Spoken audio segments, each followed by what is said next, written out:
ልልክለት ነው። ጆሮ አብሮት ከአባትሽ ጋር የሚውሉ የነበረው። ሰላም ጤና ይስጥልኝ። ውድና የተከበራችሁ አድማጭ ተመልካቾቼ እንደምን አላችሁ? ባላችሁበት ሰላማችሁ ብዝት ይበል።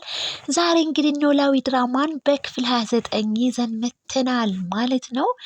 ሀናና ኤልያስ እጅጉን በጣም ኤልያስ በሀና ተቀይሟታል ማለት ነው። እሱም እንግዲህ አሲርን ከእስር ቤት እንግዲህ 30,000 ብር ከፍዬ አወጣዋለሁ ስትል እንግዲህ ኤልያስ ለምን ተብሎ አይቻልም፣ የአባትሽ ጤንነት መቅደም አለበት በማለትም እንግዲህ ሲናገራት ሀና እጅጉን በጣም ተቀይመው ነበረ።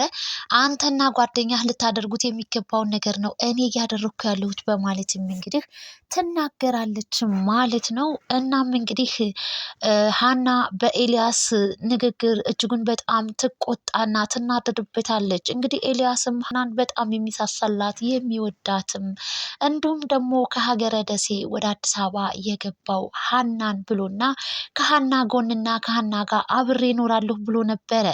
እናም እንግዲህ ሀና በጣም ስትናደድበት በጣም እሱም እንዴት አድርጌ አስቀየምኳት እያለ እጅጉን በጣም ሲያስብና ሲተክስም ተመልክተን ነበር በባለፈው ክፍል ማለት ነው።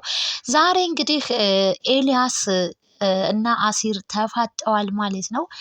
ምክንያቱም ሀና እንግዲህ አሲርን ከእስር ቤት 30,000 ብር ለአባቷ መታከሚያ እያጠራቀመች ያለውን ሳንቲም እንግዲህ በመክፈል ከእስር ቤት አወጥተዋለች ማለት ነው። እናም እንግዲህ ሀና ለአባቴ ጥሩ አቅራቦትና ጥሩ አመለካከት ላላቸው ሰዎች በሙሉ በእኔ ልብ ውስጥ ትልቅ ቦታ አላቸው ስትልም እንግዲህ ተናግራለች። እና ኤልያስ እንግዲህ በቃ አፍቅረዋለች አሲርን ሀና በማለት እጅጉን በጣም ሲናደድም ሲብሰለሰልም እንግዲህ ተመልክተናል ማለት ነው። ይህንን ሁሉ እንግዲህ የሚተነፍስለት እንግዲህ ለጓደኛው ለታሪ ወይንም ለደላላው ነበረ። እናም እንግዲህ ደላላው እጅግ በጣም ግራ ገብቶታል። አሁን ጆሮ አሲር አሁን ሰው ነውና ብለህ ነው አሁን አፍቃሪ ነው የምትለው በማለትም አሁን በአሲር ትቀናለህ ሲልም እንግዲህ ታሬ እንግዲህ ኤልያስን ሲናገረው ነበረ ማለት ነው። እሷ እኮ ነች አለችኝ፣ እሷ ነች ያለችኝ፣ በእኔ ልብ ውስጥ ትልቅ ቦታ አለው አሲር ብላኛለች አለ። እናም እንግዲህ የኔ መምጣት እኮ ዝም ብሎ ነገር ነው፣ በቃ ሀና ማትፈልገኝ ከሆነ ምን አደርጋለሁም ሲልም ተስፋ የመቁረጥ ስሜትም ተሰምቶት ተመልክተናል ማለት ነው። እናም እንግዲህ አሲር ከእስር ቤት ወጥቶ እንግዲህ አሲርና ኤልያስ ተፋጠዋል ማለት ነው። ኤልያስ እንግዲህ እጅጉን በጣም እየተናደደበት አሲርን ያናግረዋል። አሲር ግን ምንም ሊገባውና ምንም ትዝ ሊለው ያለው ነገር ምንም የለምና ምን አድርጌህ ነው እያለ እንደው ሳላውቅ አስቀይሜህ ከሆነ ይቅርታ፣ ሰው አይደለሁኝ እያለም እንግዲህ ይቅርታውን እንግዲህ ሲሻም እንግዲህ ተመልክተናል ማለት ነው። ነገር ግን ኤልያስ እጅጉን በጣም ተማሮበትም ተናዶበትም ተመልክተነዋል ማለት ነው። እናም እንግዲህ ግራ የገባው አሲር ወደ ታሬ ይሄንና ምን ሆኖ ነው ኤልያስ ኤላው እኔን የጥሩ ነገር አያናገረኝም፣ ምን አድርጌው ነው፣ ምን በድዬ ነው ሲልም ነበረ።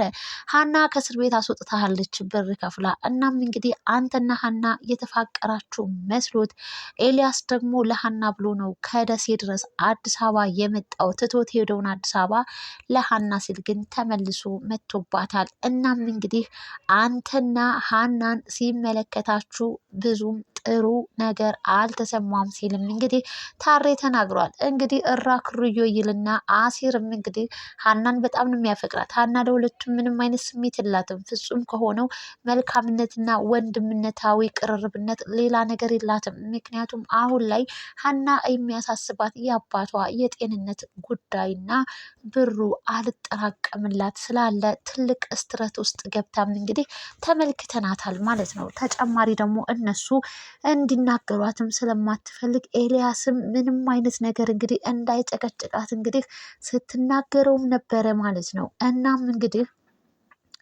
አሲር እጅግ በጣም ተናዶ እንግዲህ እዛው ተለመደው መንገድ ላይ ቁጭ ብሎ ተመልክተናል ማለት ነው። እናም እንግዲህ አሲር ሀናን ዋሽቷታል፣ የደበቀው ነገር አለ ማለት ነው።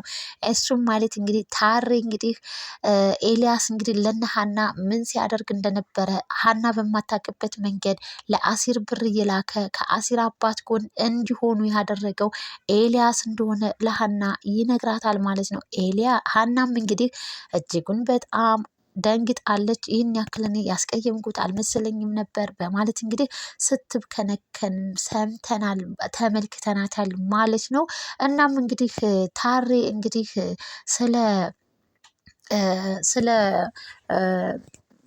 አሲርና እንግዲህ ስለ ኤልያስ ያለውን ሁኔታ እንግዲህ ለአሲር እንግዲህ ነግሮታል ማለት ነው። በመቀጠል ደግሞ እንግዲህ አሲር እንግዲህ እጅጉን በጣም ከእንጀራ አባቱ ልጅ ጋር ተፋጠዋል ማለት ነው።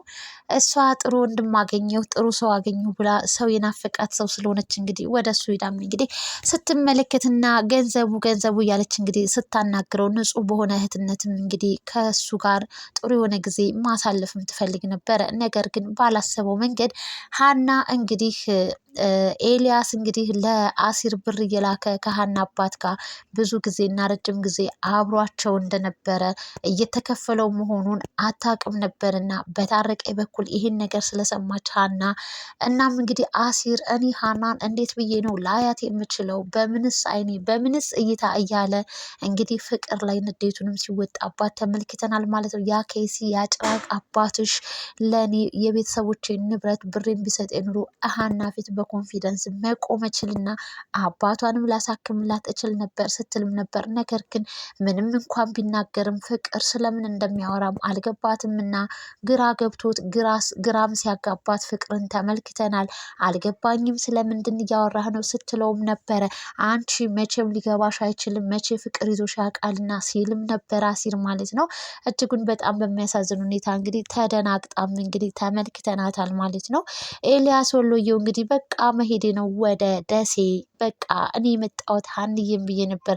ሀንዬም እንግዲህ ፊቷን ካዞረችብኝ ምን አለኝ ምን ቀሬ ብዬ ነው እዚህ የሚቀመጠው በማለት እንግዲህ እየተናደደም እንግዲህ ለታረቀ ተናግሯል። ታሬም እንዲቃስ በል ተረጋጋ እያለም እንግዲህ የሆነውን ነገር ለሀናም እንግዲህ ታሬ ነግሯታል ማለት ነው።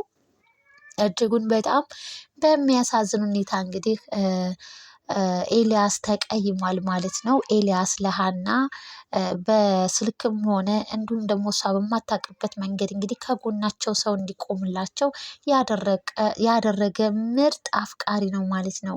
ሀና ግን ይህን ነገር አላወቀችም አልተገነዘበችም ነበር። ነገር ግን ታሬ ነግሯታል። ኤልያስ ማለት እንግዲህ ለራሱ ነው እንጂ የማይሆንለት የማይሳካለት ለሰው ለእኛ ግን ደግና ውብ መልካም ይህንን ቢሮ እንግዲህ ለእኔ ከፍቶ የሰጠኝ ስራዬን እንድሰራ እያደረገኝ ያለው በሱ ነው እሱ ነው እያለም እንግዲህ ታረቀኝ እንግዲህ ኤልያስን ሲያመሰግነውም ተመልክተናል ማለት ነው። በሆነው ነገር ሁሉ እንግዲህ ሀናም ተደናግጣ ተመልክተናታል ማለት ነው። አሲርም እጅጉን በጣም መግቢያ መውጫው ጭንቅ ጥብብ ብሎት እንግዲህ ተናዶ ተመልክተነዋል ማለት ነው። እንግዲህ አሁን ላይ ምን ሊፈጠር ይችላል? ሀና ወደ ማን የምትሆነው?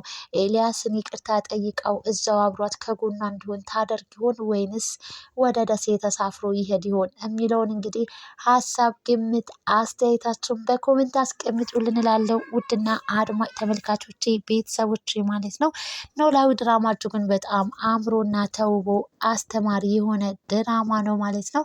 ቤተሰባዊነት የሆነ እንዲሁም ደግሞ ለፍቅር ለሰው ልጅ እንግዲህ ጥግ የሚያሳይ እንግዲህ መስዋዕትነት እንዴት እንደሚከፈልም እንግዲህ እየተማርንበትና እየተመለከትንም እያስተዋልንም እንግዲህ እንገኛለን ማለት ነው። ቻናሉን ላይክ፣ ሼር፣ ሰብስክራይብ በማድረግ አበረታቱኝ ስል በትህትና እጠይቃለሁ ማለት ነው። በቀጣይ ክፍል ደግሞ እስኪ ምን ይፈጠር ይሁን በኖላዊ ድራማ የሚለውን ነገር የአሲር የኤልያስ የሀና ጉዳይ ምን ደረጃ ይደርስ ሲሆን የሚለውን እንግዲህ አብረን ወደፊት የምናይ ይሆናል። ከእናንተ የሚጠበቀው እንግዲህ ቻናሉን ሰብስክራይብ እና ላይክ ሼር ማድረግ ብቻ ነው እያልኩኝ እንግዲህ ለዛሬ የነበረኝን ቆይታ እዚሁ ላይ እንግዲህ አጠናቅቃለሁ ማለት ነው።